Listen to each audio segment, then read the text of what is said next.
Hello, hello. সালাম আপা। হ্যাঁ, ওয়ালাইকুম আসসালাম। বলো কি? জি আপা, ওই আজকে কি ঢাকায় সব জায়গায় মিছিল ইসের সময় কারফিউ শিথিলের সময় মিছিল করার নির্দেশ দিচ্ছেন? না, মিছিল না। যদি ওরা নামে টামে তা আমাদেরও প্রেজেন্সটা থাকা দরকার ওইভাবে। জি, কিন্তু মিছিল কি করবে? না, না, না, না, না, মিছিল করবে না।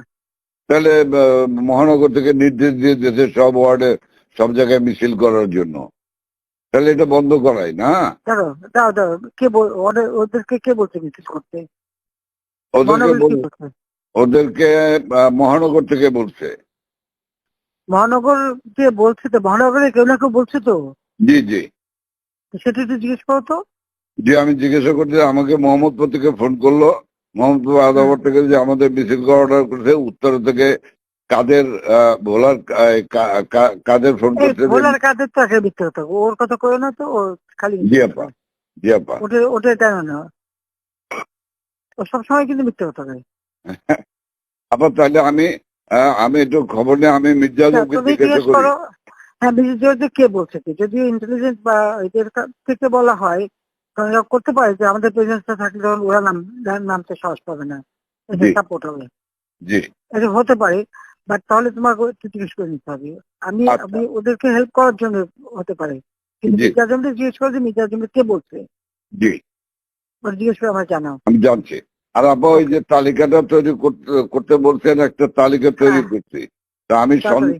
আমি রেডি হয়ে গেছে, আমি আপনার কাছে আজকে হ্যান্ড ওভার করবো। আপনি পিএমও থেকে ফেরার সময়, বুঝলে? হ্যাঁ, ঠিক আছে। আর আপা আর একটা বিষয় একটু হ্যাঁ, বলি। হ্যাঁ, বলো। আমু ভাই 14 দলের মিটিং ডাকছে হ্যাঁ। তার বাসায়। হুম। তো আমি যাব, হ্যাঁ, আমাকে যেতে বলছে। যাবা, আচ্ছা। যাও। জি কারণ সেদিন তো এটা খুব আমাদের ভালো হয়েছে, এদেরকে ইনভলভ করে যে করলাম না, নাহলে তো জি, মানে নামাইছে আমার এটা নামাইছে। একটা বিশাল কাজ হয়েছে আপা। এবং তাদেরকে ওই সময়টাই কারফিউর কথা সিদ্ধান্ত নেওয়ায় ব্যাপারটা খুব ওভারঅল হয়ে গেছে। হুম। খুব ঐতিহাসিক ভালো কাজ হয়েছে। ওই তাদের গিয়ে একটা মেসেজ দিচ্ছে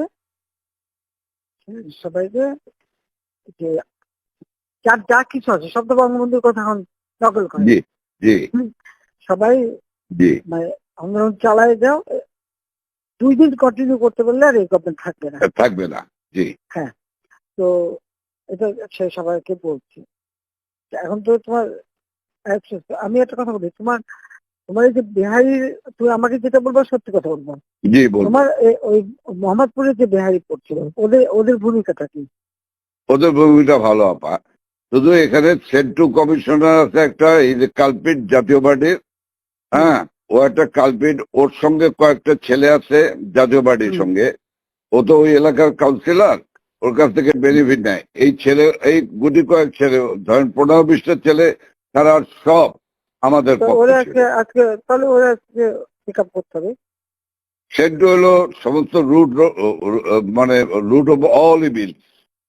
তো তাহলে ওইটাকে ধরাবো, ওইটাকে ধরবে।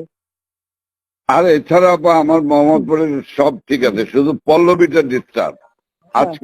আজকে ওরা সব ক্যাম্পে নিয়ে পল্লবী টল্লবী সব নিয়ে মিটিং করতেছে। ওই নাসিম আলীর ছেলে হারুন, ও চলে আসছে রংপুর থেকে। হুম। ও চলে আসছে, ও মিটিং করতেছে আজকে, আইসে ও স্টেটমেন্ট করবে একটা। আমি বলছি তোমরা স্টেটমেন্ট করো। গুড। ঠিক আছে। ওরা আজকে স্টেটমেন্ট করবে আবার। কিন্তু হ্যাঁ, ওরা যে সেন্টুরি ধরলে তো আবার জাতীয় পার্টি চাপবে। চুপ করো, জাতীয় পার্টির ক্ষেত্রে আমাদের কি আসে যায়? আচ্ছা। বাহ, আমার জাতীয় পার্টিতে আর কত দরকার নেই পার্টির।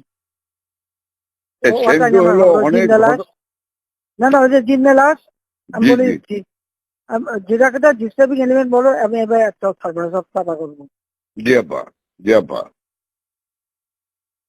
আর একদম আর এবার ছাইকা ছাইকা ফেলতে হবে আপা। আমি তো বলছি এই যে ওই যে কুইল বস্তিতে সবগুলি যে ওখানে ঠুসে ওখানে থাকে, তোমার এই বিহারি বস্তিতে থাকে। আবার কিছুই না, সব জায়গায় একটু সার্চ করো। জি আপা, সার্চ করা। জি আপা, ব্লক রেড করতে হবে। হুম। চিরুনি অভিযান। সেটাই চলতেছে এখন, সেটা চলতেছে। কিন্তু সেই সাথে জি আপা। সে বাঁচতে যেমন চিন্তি, বাবরে বাবা। আর আমি ওইটা খবর নিয়ে আজমের কাছে খবর নিয়ে আমি আপনাকে জানাচ্ছি। শব্দ দিক থেকে নাই। হ্যাঁ, তুমি আমাকে ওইটা জানাও, এটা খুব জি দরকার। হ্যাঁ, জি আপা, আচ্ছা আচ্ছা। জি জি, সালাম আলাইকুম।